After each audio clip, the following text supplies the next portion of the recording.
We know there are many choices in internet radio, and the staff and host of LA Talk Live would like to thank you for choosing the internet's hottest destination for the most eclectic sound and invigorating talk. This is LA Talk Live. We are more than just talk.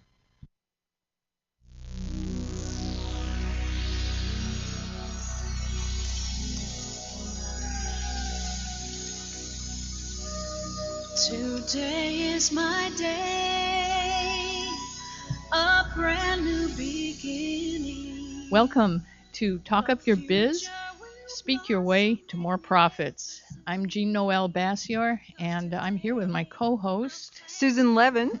And we want to encourage you to get out there and speak about what you know best, what you know how to do. If you're an expert in your field or at what you do, if you own a small business, if you're on a corporate team and you're a real specialist in what you do, if you're a coach, filmmaker, a therapist, if you've written a book, you can get out there and speak.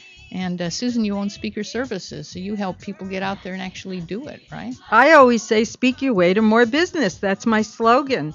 And that's what it's all about. It's a great way to increase your income and your visibility by speaking. And the purpose of this show is to show you that if you are an expert in your field and you have lots of information to pass along, then you need to get out there and speak about it, because speaking is the best way that you can market yourself. So what we do on this show is that we invite our speakers from speakerservices.com who have been with us and are listed in our directory, and we ask them to come on the show so we can highlight them and interview them, and you can learn how they've grown their business through speaking and what they do. And but before we get into our guests today, and our guest is Linda Smith and Lonnie Sciambi, Jean-Noel and I have to talk about what's in the news. What's going on today, Jean-Noel, in the world? Well, and we want to relate this, if we can, to speaker news. But one of the things in the news today is the passing of Annette Funicello, who I interviewed when shortly after she announced that she had MS, and I did an interview with her for Woman's World magazine. And then I got a call from Film Facts magazine a few hours after the news broke, and they wanted to know if they could reprint my interview. And the thing that this made me think about that's relevant for how media is changing and what that means to you as an expert is that the news cycle is very short these days. It's grown to, like, I think, about a 24-hour news cycle, because things hit the internet. So they hit them really fast, and then that's displaced. Margaret Thatcher passed away as well. So there's a lot in the news, and it doesn't stay there for very long. So I was glad when the editor of Film Facts magazine said, I want to reprint your story, and they'll run it in depth. I originally did it for Woman's World magazine, and they boiled it down to about a page. It looks something like this. And but Film Facts is a small magazine, and the editor said, this will be out there for a couple of months, and it'll sort of be like it used to be when, people who read that magazine take their time and they read. And so as an expert, there are still magazines that you can, reporters who are willing to interview you and go into depth. Usually it's not like that. Usually you have to boil everything you do down to a soundbite these days. And it's going to be a flash in the pan. And it's just like Facebook goes by so fast, you can't keep up with it, right? Sometimes. Yeah, and we're sorry to hear about Annette Funicello. And for those of you who are younger, who don't know who she is, she was on the original Mickey Mouse Club.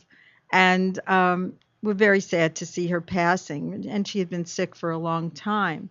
But right you are about using your expertise and getting PR out there. It's really important. So are you finished talking about that? Well, and I wanted to, I can add about Annette, my memory of her. Okay. She said something to me that I thought was very important. If you do remember her, she was an icon of the 50s and 60s. And she seemed very unapproachable to a lot of people. Really?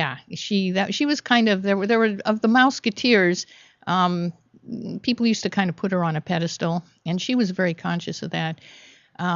She said, when I asked her about how MS had changed her life, she said that once she was confined to a wheelchair, that people would walk up to her and get close to her and touch her, and she could touch them.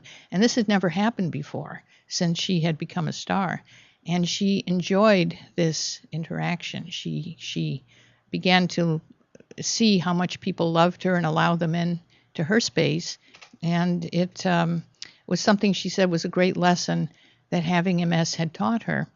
And it was hard for her because when she was first diagnosed, one of the reasons that I got on the story was because there were rumors that she was drinking too much because her balance was on. Yeah, so she'd go to a restaurant, like, and somebody would see her stumbling and go, and she told me this, go like Annette had too much to drink again.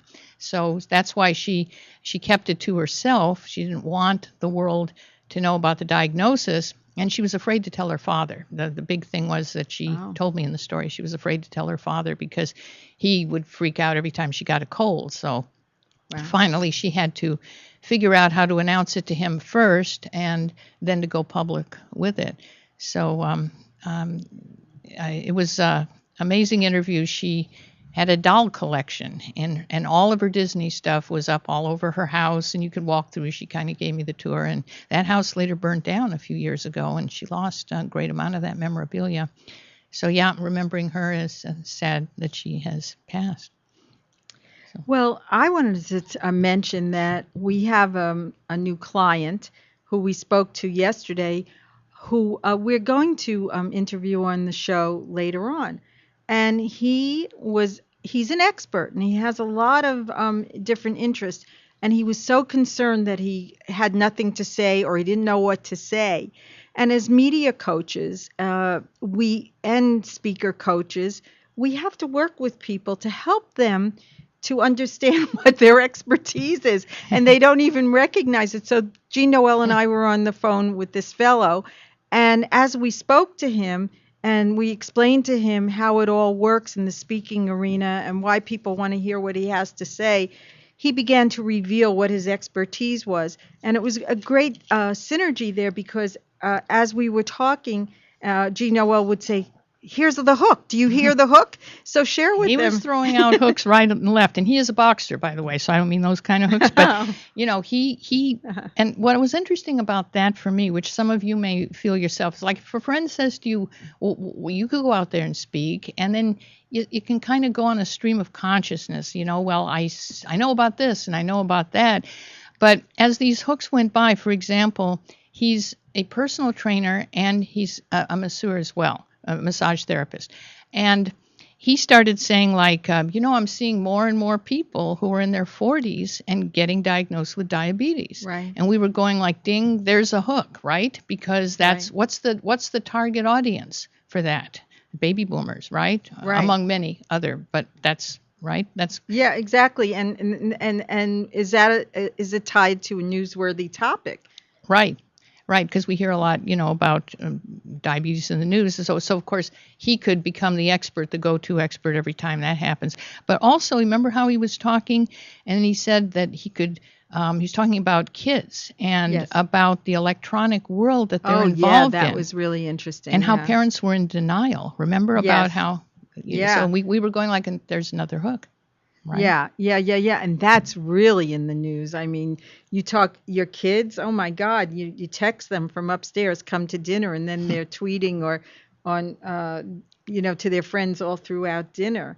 That's really a big issue. And the point was that he was saying that these kids get very overweight too. Yeah. Because they're not moving around. They're not getting the exercise. Right. And he talked about the parents being in denial. But the thing is that remember that as he was talking, and I've heard him talk about this before, he would be throwing out all of these topics, but they weren't separated. They were kind of like in this big mush of topics. And he couldn't really see what he had to speak about in terms of getting an actual presentation together, right? Right. And we explained to him that it's not that tricky to put a talk together if you have a template. And I have a very easy template, presentation template, which talks about, you answer the questions.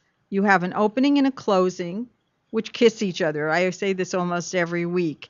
So whatever you start with, you end with.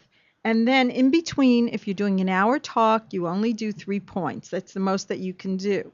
But we've discovered that people will remember about 1,000 times more of what you say if you involve the audience and then tell some sort of story. And Ask them for their stories too, right? yes, exactly. And get them all involved, and they'll remember, and it's a great way to sell your services. So that's very important.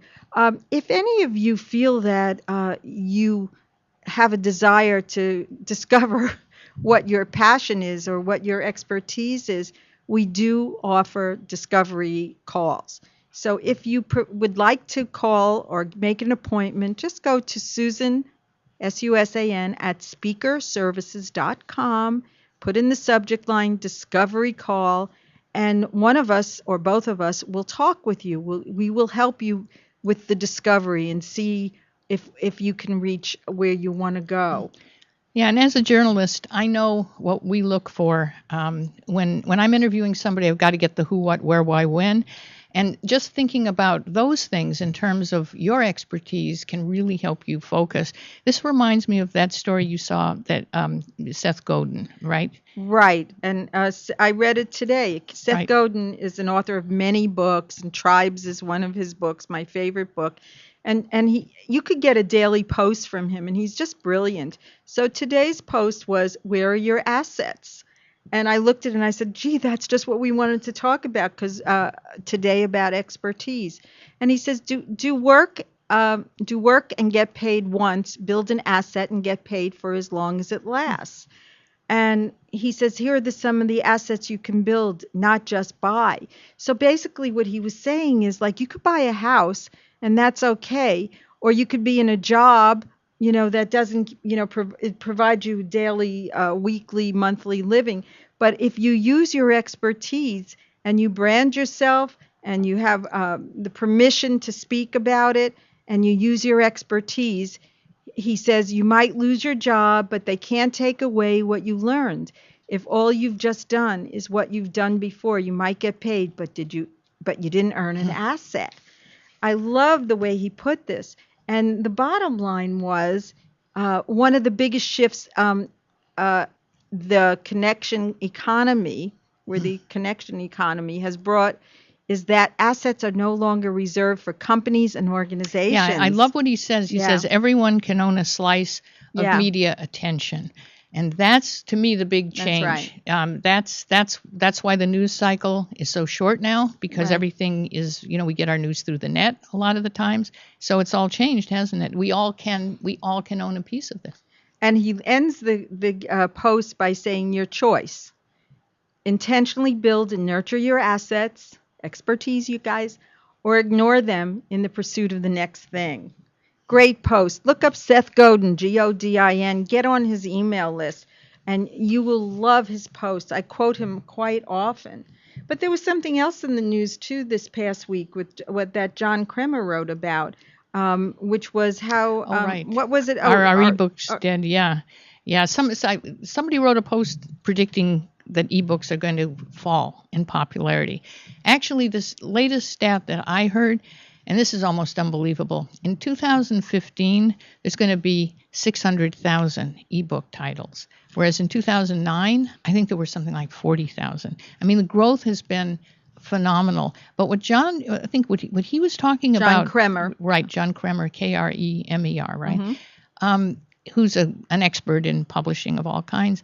But he was saying that multimedia via ebook is the next thing, the next new thing, that ebooks are going to be, they're going to contain, links of all kinds. It'll take you to the web. They're going to be interactive. So they're going to change what it means, what the nature of a book is. This is the next new thing on the horizon, right? Yeah, he was commenting on a post by a man named Terrence Finley, who's the CEO of Books A Million, and who was saying that ebooks were dying. And John said, I disagree. Ebook sales are only going to grow stronger, as Jean-Noel said, and the prices are going to rise, which is good.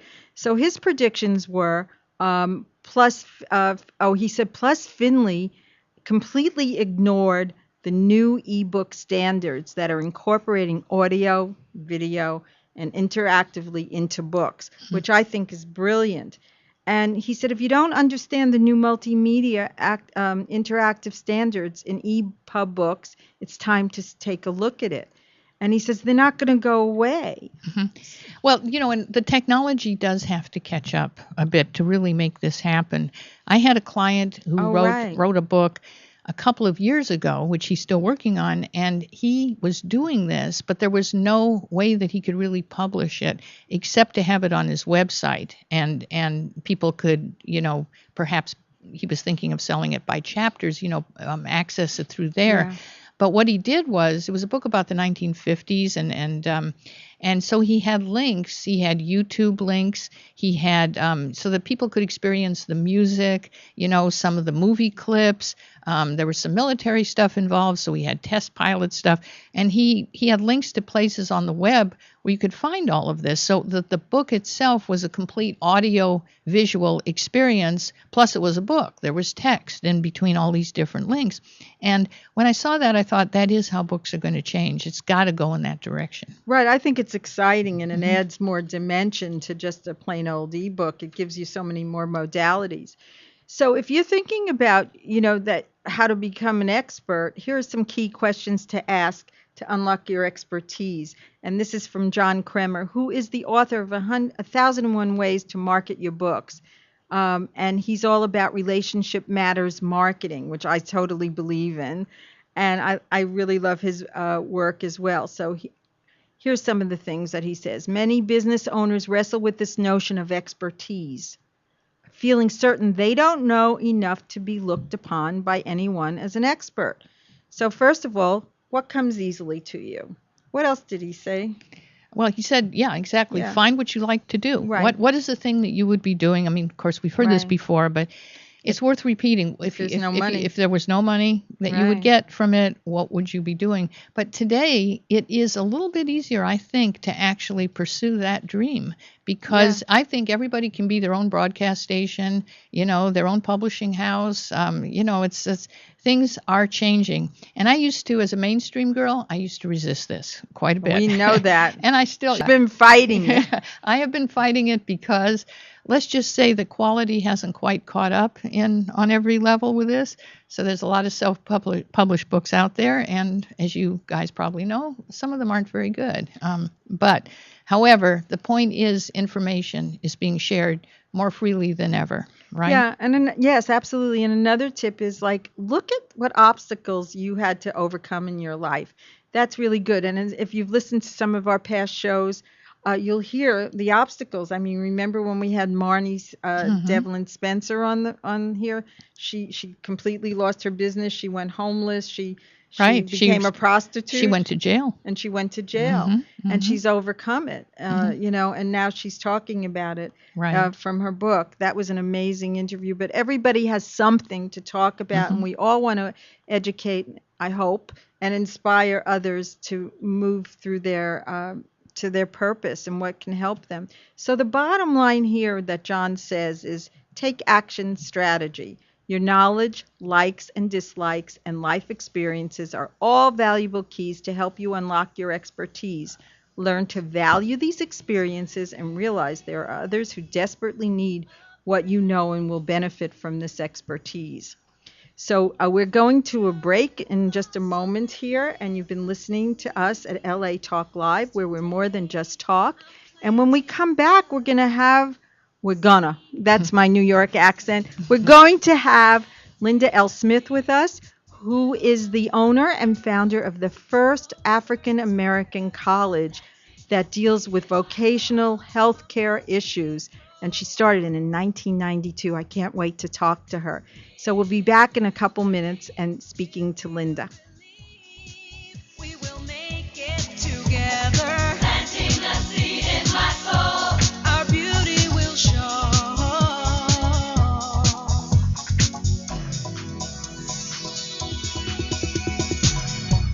I'm taking a stand.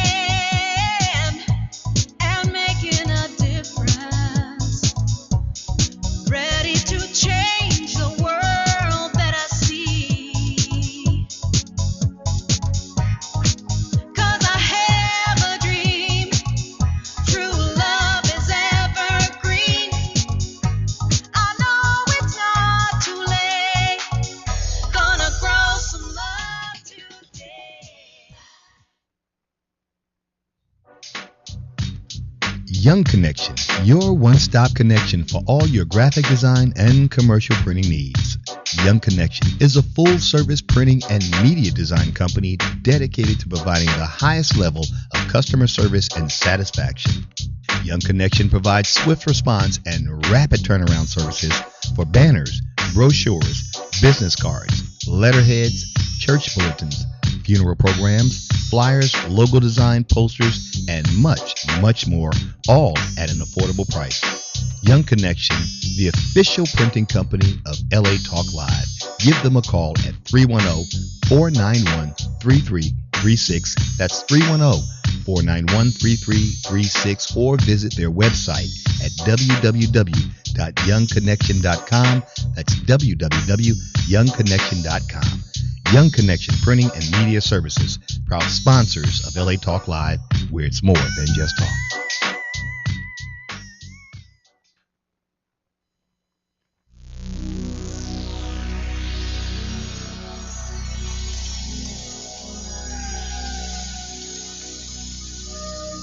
Today is my day, a brand new beginning. The future will blossom magnificently. Welcome back. This is Susan Levin and Jean-Noel Bassior to talk up your biz, speak your way to more profits. And you're seeing us and hearing us at latalklive.com, and we're more than just talk. So in this segment, we're going to be talking to Linda L. Smith, and we're so happy she's here with us. It took her 2 hours to get here, and she has a lot to share with us. And she's written a book, and some of the things that she talks about are, and she's one of our speakers in Speaker Services, there's no contingency plan with God. Jean-Noel? Go ahead and hold up your book. Love Letters to the Lord. Yeah. Yes. So, and you founded, now, is it one of the first or the first African-American healthcare colleges, right? Yes. In 1992, I am the founder, and I founded 4D College. It is the first, and to my knowledge, still the only fully accredited African-American owned institution licensed to teach healthcare. We teach LVNs, pharmacy techs, dental assistants, and other healthcare courses. Now, did you just wake up one morning and go like, gee, I'd like to found a college, first African-American healthcare college? Maybe she heard it. Maybe there was a voice that told her. How did that, how did you get this idea? There was a voice. I had gone through a very difficult period in my life, and the outcome of that I knew was God's grace. And I was overjoyed, and I wanted to share that. And I submitted a prayer to the Lord, asking that He first and foremost give me a foundation where I can stand and say, through God, all things are possible, because I truly believe. And I asked that He allow me to use my skills as a nurse to make a difference in someone's life. You were a registered nurse for 35 years. Huh? I'm in my 39th year at this time. Yeah, I've been a registered I love the applause. We have a huge studio audience. Yes, I'm a registered nurse, and on July 31st, 1991 at 1:05 a.m., I was called by name, and I rose and had a conversation with the Lord, and the journey has been absolutely tremendous. I resigned from my position. I was Director of Nurses for Quality Assurance for 12 hospitals. Wow. And you just quit?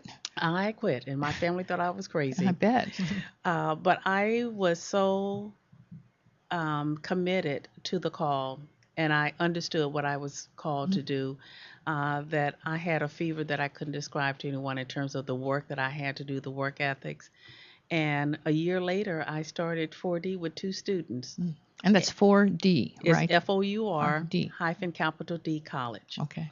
And it's in, what town is it in? I have 2 campuses. We have a campus in Colton, California, and we have a campus in Victorville.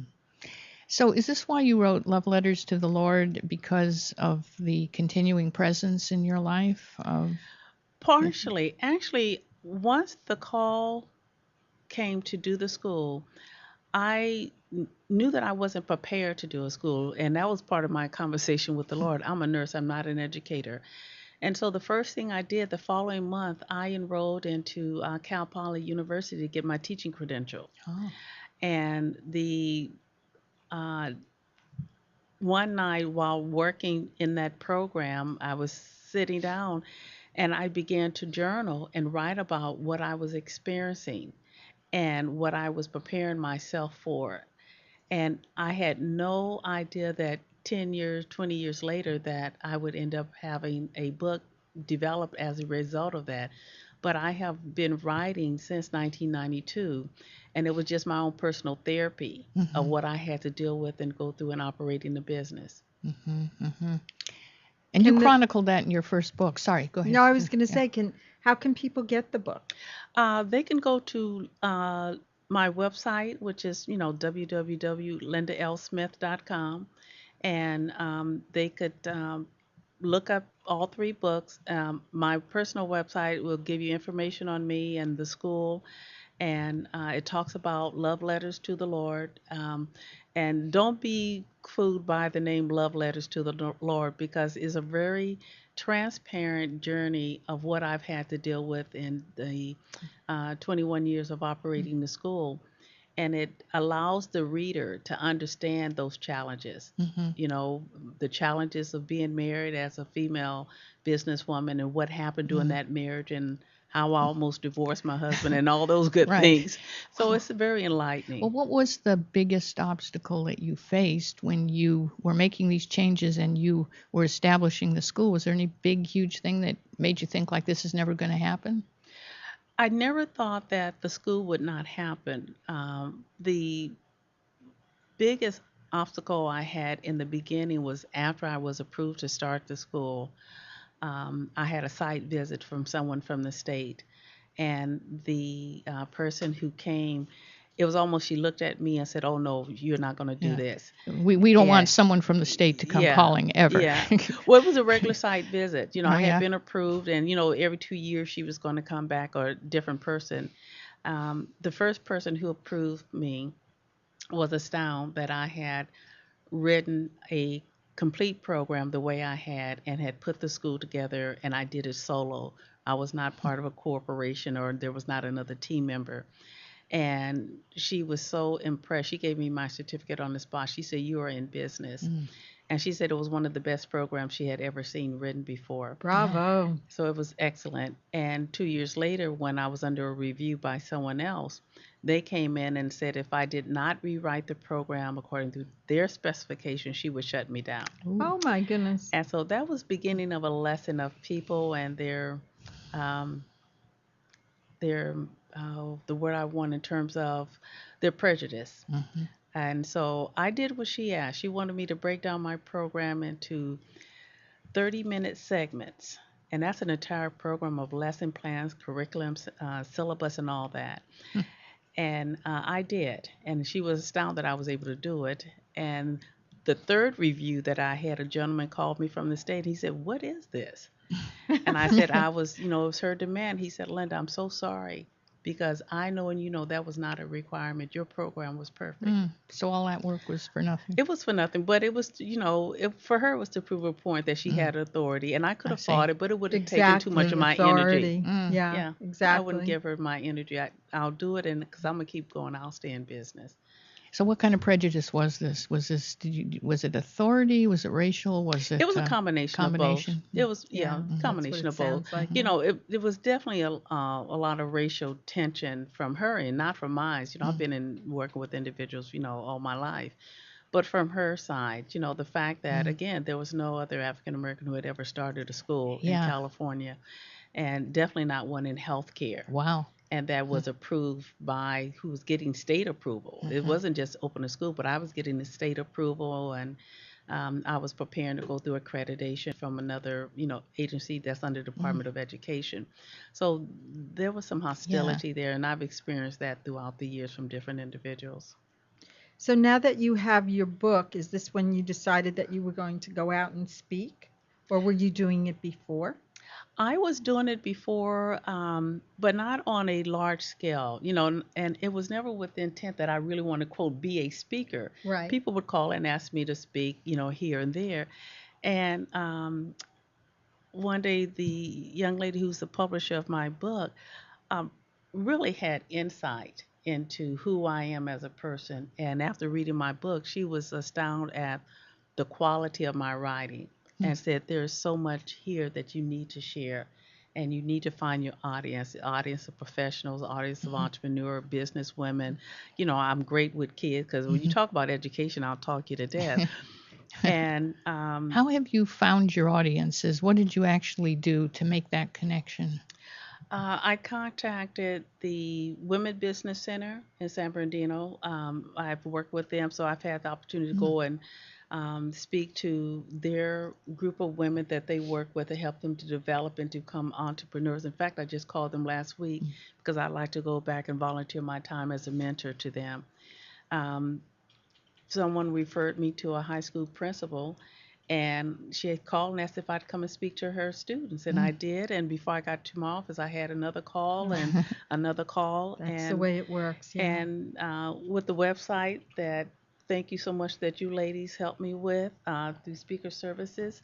A gentleman here out of Los Angeles or Hollywood was perusing and seeing the website of Speaker Services and called me after reading what had been printed about my expertise and what I wanted to bring to the table.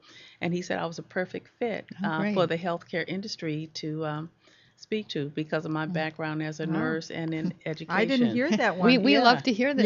Yeah, I heard Yes. about the one in Arkansas. A lady from Arkansas. I'm driving home and my phone rings and she's talking so fast, Susan. She's so excited. I almost didn't pick up the phone. You know, I thought it was a crank call.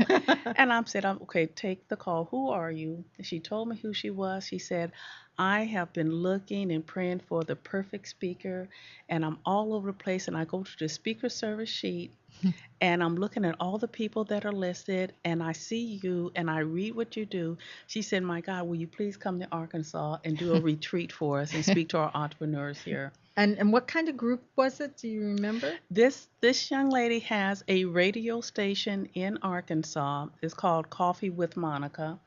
And her focus back there is working with young business people. And she felt that they really needed someone who has a Christian-based background and who has been in business and who could come and share with them how to grow and maintain their business. And so it was because of reading what was put on Speaker Services. So thank you, ladies. Oh, thank you. And we did not pay you for this before. No, you did not, No. but it's a great plug, because it does work. Your program That's works. great. And I just love it because everything fits in so perfectly. Like it's this puzzle. You know, how do you use your expertise to grow your practice? Yes. And you just told us all the different ways that how you came to it. And you reached out and made that first call to this San Bernardino women's organization, group, right? yes. See, that was like a big step, wasn't it, to just get it started? It was a big step to get it started. And as a speaker or as an individual for me, it was my own personal validation that I really do have something to say. And it's of value, and I can't help someone else. It's a great point. See, that's So I had to accept that. for that's me. what happens, that people don't realize that they're experts, and we have to give them permission. Just like Yes. we were talking about that gentleman who we were met with yesterday on the phone. It's like, oh, I am an expert. Oh, I Yeah. have permission. I can go out and teach people or talk to people. Yeah. We just have to identify it. And It is that's a lot about permission, isn't it? It really is. You had to give yourself permission. right? Permission to say I'm good at what I do. And I've worked the last 30-some years in healthcare and been a business owner for 21 years. And there's success there because I'm still in business through the changing times. Well, it's a big leap to go from being like an RN to starting a school, right? The two don't match, trust me. No, I guess they don't. Huh? It was truly a leap of faith. I Yeah. absolutely believed that God had called me and that I had reassurance that no matter what, that he would take care of me. It was a personal covenant between he and I believed in that, and I still do.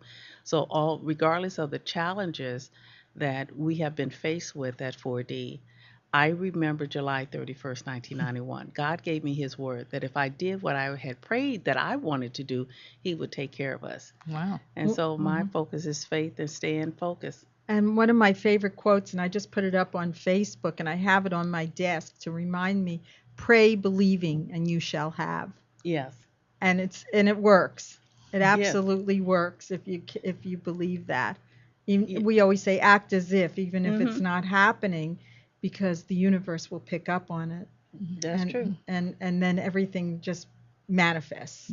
And and Susan, that is very true. And regardless of the verbiage, whether I'm talking faith and God and you're talking about the universe, the truth is it's all in the same. It's all the same, And right? it's whether or not better be. whether or not individuals will believe. And when you have faith and when you have belief and you have steadfastness, it does make a difference. And that's the only reason I know that I'm still here, because I absolutely believe and I am steadfast. And I tell students that if you quit what you're doing because you're saying the work is too hard and you're not going to do it, if you quit today, you'll never know the outcome of tomorrow.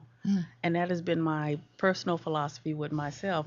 If I quit because I'm saying that it's too hard, I would never know what God's blessing would be for me the next day. And if I'm willing to stand another day, I'm like, oh my God, I made it. Thank you. Yeah. But it's about having faith and knowing that there's going to be challenges, but are you going to be strong enough to get over the challenges and move them out of your way and keep going, persevering? And I want to remind people also, because they forget to listen or they just shove it aside. They say, oh, no, that's not a message for me. They don't hear it. They don't listen. That's one of the biggest challenges that people have these days. And when I started Speaker Services, the same year that you started, or 92, I got a message also when I was sitting on my bed and I was told to do this business.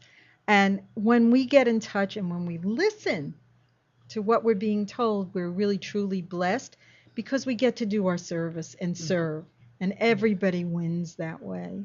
And it's such a joy. It is, Susan, and when you realize that whatever we do and whatever type of employment it is, the design of that is to serve someone else.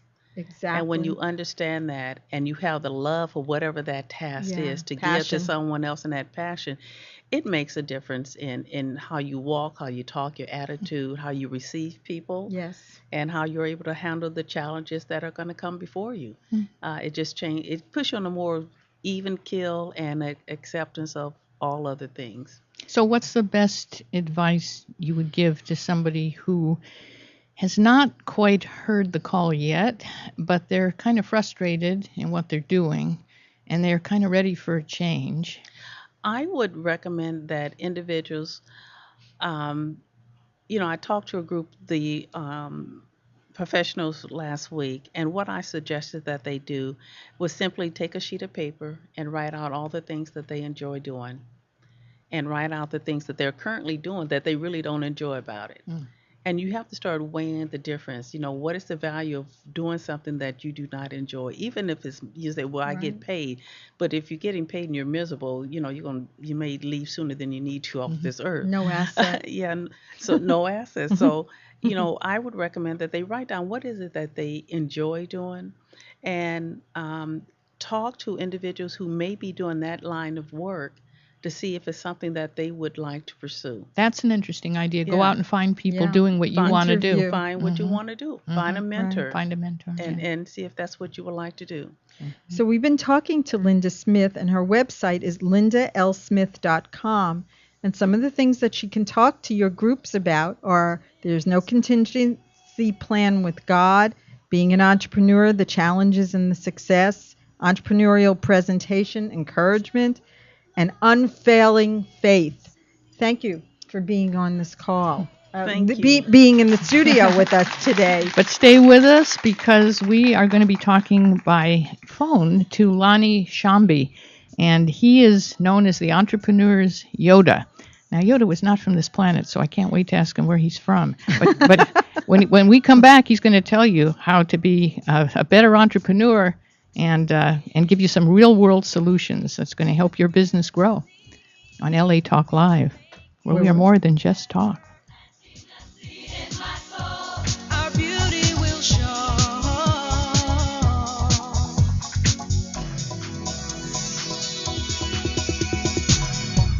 I'm taking a stand and making a difference. Ready to change the world that I see.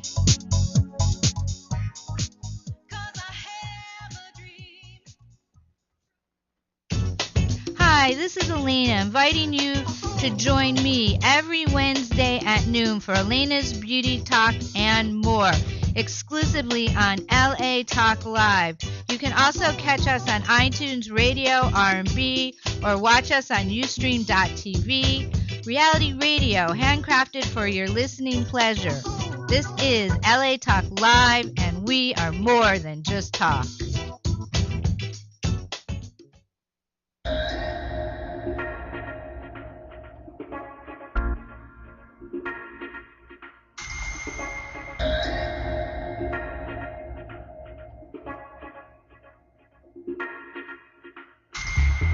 Hi everyone, Chef Richard Petty here to tell you about LA Talk Live's new cookie show, Let's Do Lunch, with me, your host, Chef Richard Petty. Let's Do Lunch launches Saturday, January 19th at 10 a.m. Pacific Standard Time. Well, tune in to Let's Do Lunch with me, Chef Richard Petty, Saturdays, 10 to 11 a.m., exclusively on LA Talk Live. We're more than just talk.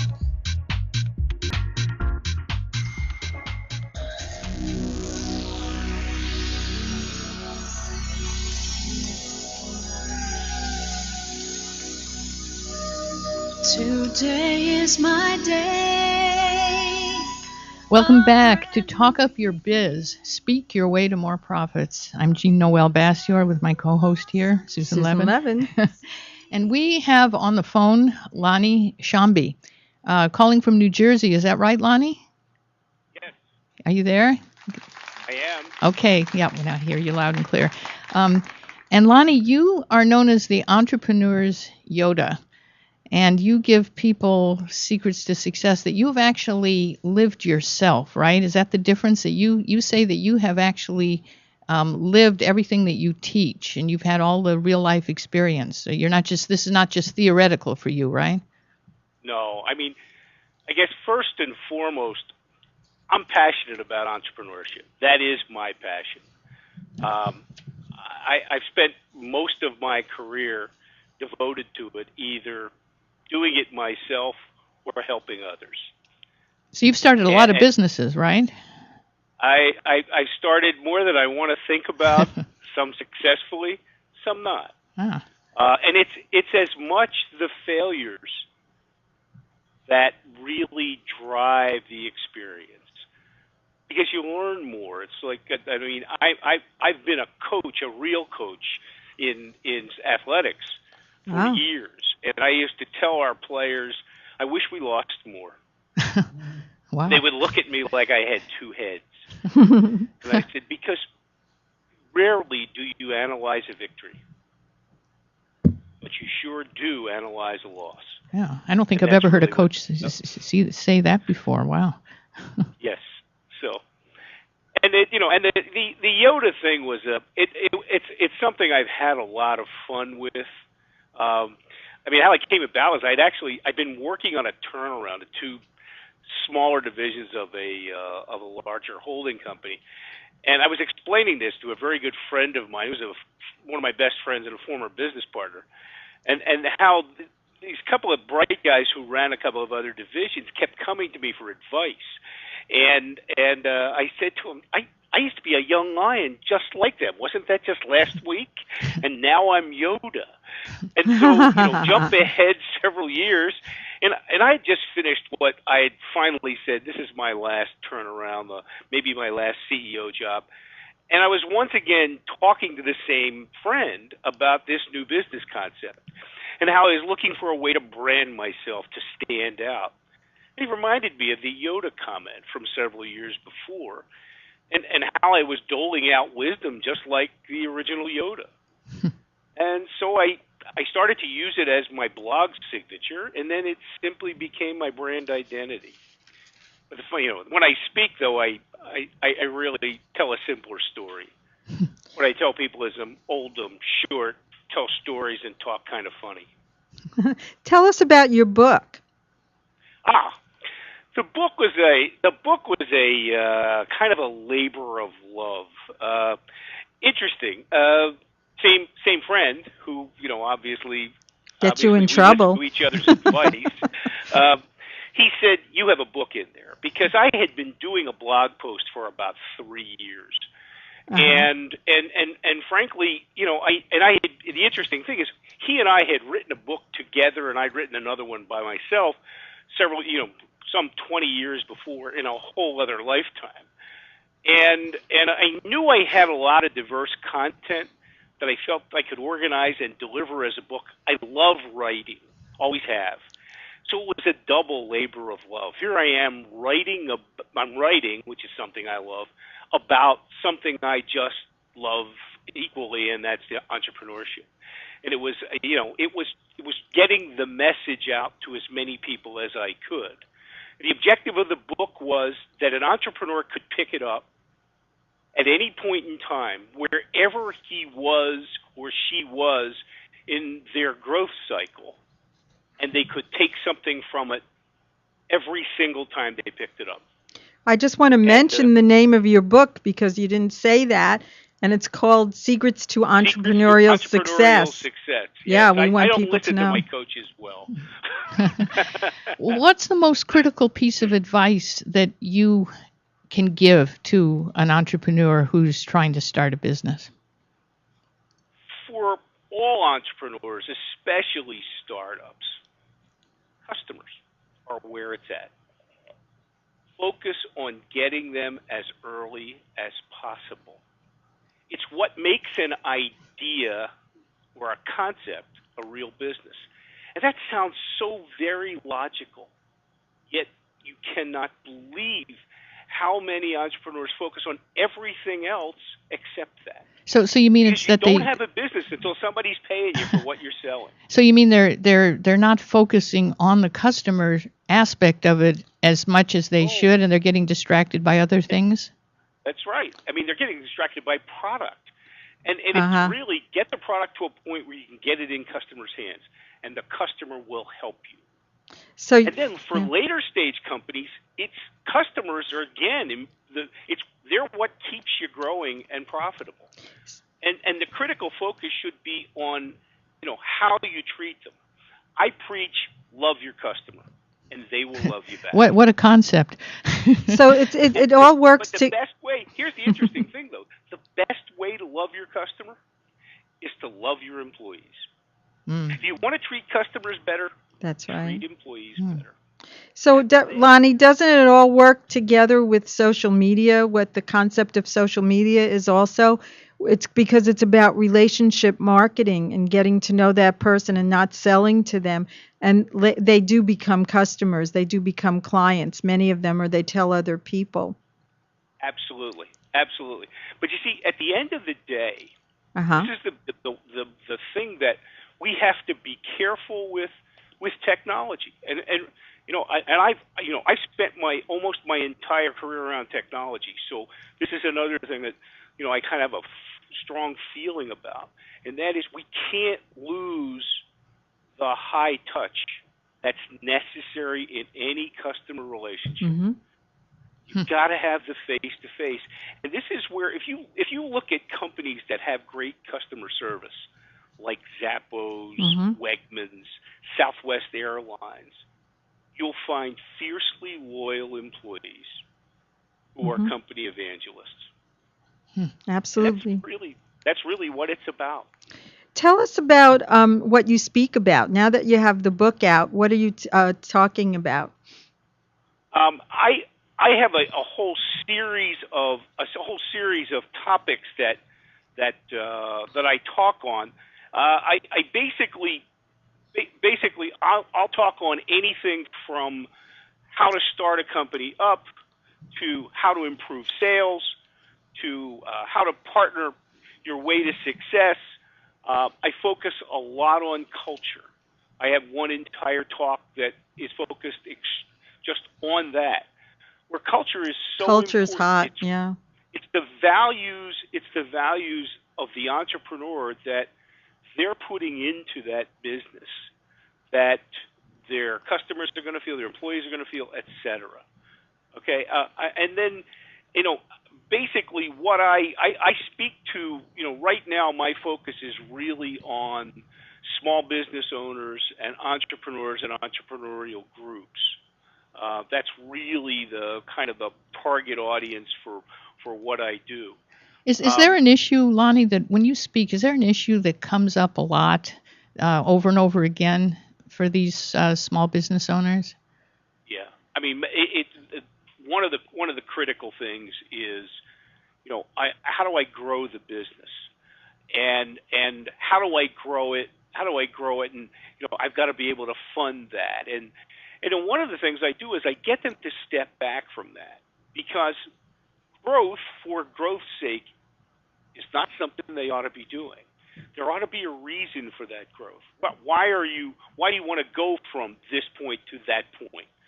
Is it because you're trying to you're going to eventually exit the business? You're trying to create value. There has to be an underpinning for that growth, and then it's how you fund it. And this is, I mean, over the last 3-4 years, this has been the single most difficult market I have ever seen for financing entrepreneurial businesses. Why is that? Well, the economy. Mm-hmm. The economy started it, and then the banks got very, very conservative because they just scared, lost a great deal of money, and in the crash, and so consequently they pulled in their lending horns, and the equity markets take their cue from the lending markets, and so consequently what you have is everything at a standstill. Now, that's loosened up some in the last 12 to 15 months, but it's not nearly what it was in like 2005, 6 into early 7. What do you see it getting better? What direction is it going in? It's stagnated right now, because what's happened is everybody's scared. Nobody knows what the healthcare law is going to mean, and there are so many rumors and not enough fact about that. When that occurs, what entrepreneurs do is they pull in tight, and they don't spend money. That's part of the problem. The economy really focuses on entrepreneurship. That's where jobs get generated. And if entrepreneurs are not adding jobs, and they're not, I mean, there are obviously some businesses are, but not nearly as many as should, and they're afraid. So because they don't want to go through what they went through in 2008, and a lot of them came close to losing it. Lonnie, have you had any experience or heard about people, entrepreneurial people who are starting up who've used crowdfunding to fund their businesses? Yes, in fact, I have a client right now who's doing that. Uh-huh. It's fascinating. The problem, however, is though that the crowdfunding is very limited in that you cannot raise equity or debt via the crowdfunding route at the moment, because the SEC hasn't approved the regulations. They've gone through two different new directors, and Mary Jo White, who's a litigator, is now running it, and the question is, when are they going to approve? These were supposed to be approved already. So right now, what crowdfunding is about is it's a reward system, where basically what you're doing is you're selling ahead, saying, okay, if you know what, the best way I could describe it is it's like a PBS fundraiser. Right. If you donate $100, you get the umbrella, you get the program, you get the newsletter, and we'll send you this handkerchief. Handkerchief. I hope you get more than a handkerchief. In the East Coast, I'll tell you, they're hurting here with PBS. So. Lonnie, you're kind of blowing my mind about what a business coach is, because I hear that you're really up to speed technically, but I'm hearing like a lot of concern and heart energy in your coaching. You know, a lot of caring for the customer, for that relationship, for the employee relationship. What made you fall in love with business? It's funny, I guess. It was when I was in college, and it was my first real exposure. I went to a school that had a co-op program. I actually worked while I was in college. I went to Drexel, and in Drexel you work for 6 months and you go to school for 6 months. It's a 5-year program. My hands-on experience right off. And it is phenomenal. When you leave school, your peer who graduated high school with you will have graduated a year ahead of you in college, and like you leave school a year later and you're 3 years ahead because you know what business is about. And is that when you so that when I went to interview for a job, I kind of had an understanding of what business was about, and kind of went that direction. I was fortunate in my college choice and fortunate in my first employer choice. And you just like business, right? You just like something about business. You sound like you're. So what I had decided when I graduated college is I was going to run my own business, and I was going to create stuff that wasn't there before. I was going to go to markets that hadn't been served before, or do products that was my. And I was 23 years old, and what did I know about that? I didn't, but I had an instinct that said this feels right, and it has always felt right. I mean, it's like a comfortable old shoe for me, right? Yeah, you're a great example of just what we opened the show with what Seth Godin said, right? Right. Yeah, I love Seth. Oh, Seth is my absolute favorite. And he would love you. Just a sidebar. I didn't realize that you had to have the initials LLS in order to be interviewed tonight. Oh, that's right, Linda Smith. Linda and I are. Oh, wow, that's right. Well, that was our secret rule. You didn't. Well, you're right. That's great. Lonnie, tell people what your website is, just in case they want to check out your book, hire you as a speaker or as a coach, and you can also find him on speakerservices.com. Yes, it is www.thesmallbusinessforce.com. Okay, so yes, you can take a look at the book there. The book is purchasable through Amazon, both in softback and in Kindle form. I love Secrets to Entrepreneurial Success, and you can go to the website and download a free chapter. Right, and I have the book. Thank you for sending it to me. And we've got just another quick minute here. Lonnie, just quickly, what would be your best advice to somebody who wants to start a business?